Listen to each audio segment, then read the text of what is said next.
Can you describe a typical working day? What happens when you go? What time do you go to work? Right on time every morning. 9:15. You must get yourself in a relaxed frame of mind for our job. So we normally scan the papers. You could well pick up an interesting story that really lends itself to the script. Then we have, with apologies to our tea ladies, the worst cup of tea in the world, which kind of startles you into some kind of activity, and then the day just starts from there. And then what happens? You must think about a script. Most days you must then think about a script. We have so many to do, so many. Every week we have a comic to produce. Each of us have a... So there's never a day goes by but you must think on a script. And we do we bounce ideas off each other. That's the way it is. You may pick something up on the paper or something you've seen going to work quite often, and bounce it around. And a script slowly forms. Monday being a especially bad day. Yeah. Very few scripts on a Monday.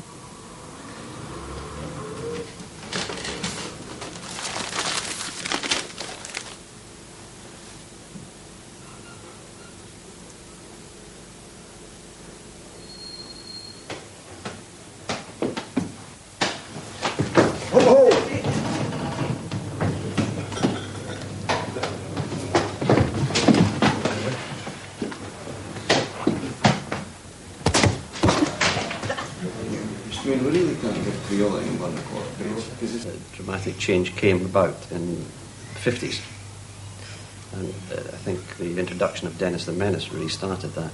You had a small boy whom I think readers identified with, and he was just a bundle of mischief. From Dennis then came Minnie the Minx, the Bash Street Kids, Roger the Dodger, Jonah, and most of these characters in fact form the backbone or the core of the Beano as it is today. Dennis is, strangely enough, quite a hard one to write. People find certain stories... Mm-hmm. I remember, found Bash Street hard to write. No, I really agree with you. I find Bash Street easier than Dennis. Dennis is quite a tricky character to do. Why?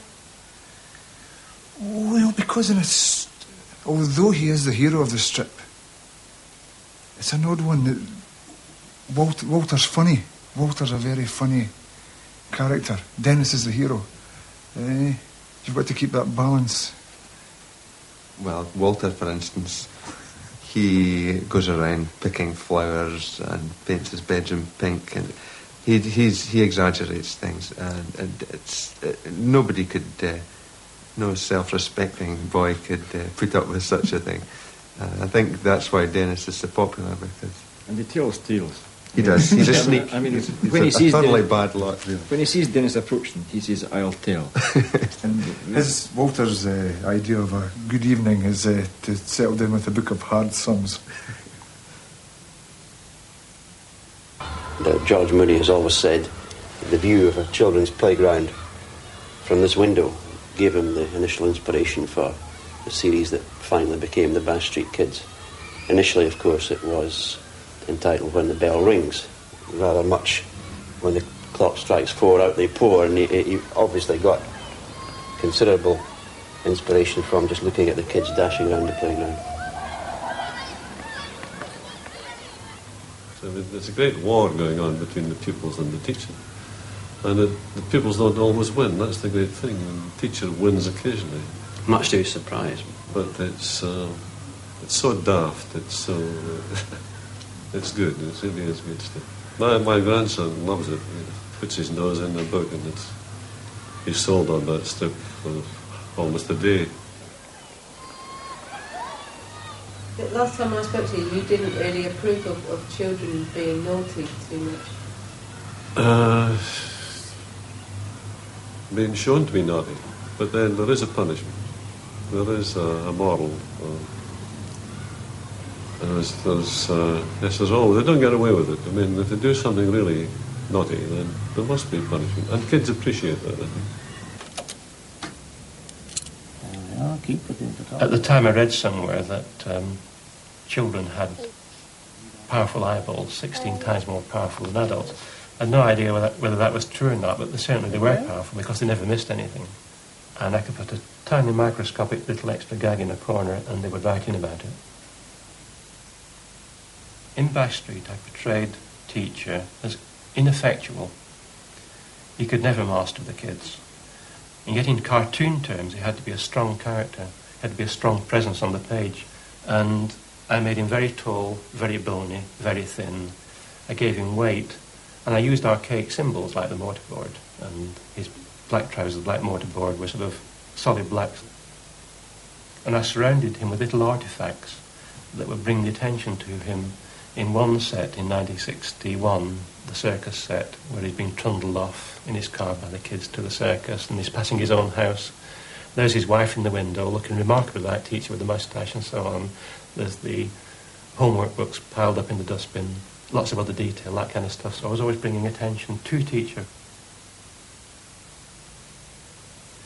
When the child bought the Beano with its tuppence, and this was one of the things about the Beano as compared with books, was accessibility. A child could afford tuppence. The crucial thing was that it became the child's property. The individual copy became the child's property. It could come back to it again and again in the privacy of its own bedroom. And that's why it could spend the time going back again and again and looking, searching for little gags that had missed the first time and savouring the faces. When you're writing scripts, you must never be childish, but you always have to be childlike. And this is the way you have to think. You have to put yourself in the place of the child.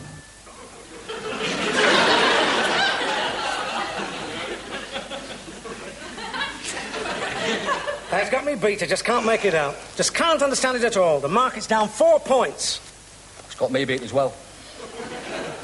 Desperate Dan's just eaten 4 cow pies and he's still hungry.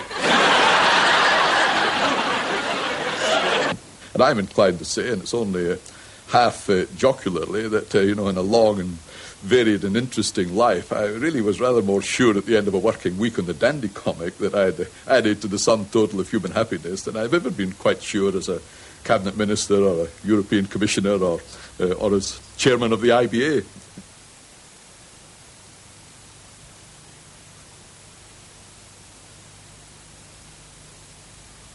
Night all.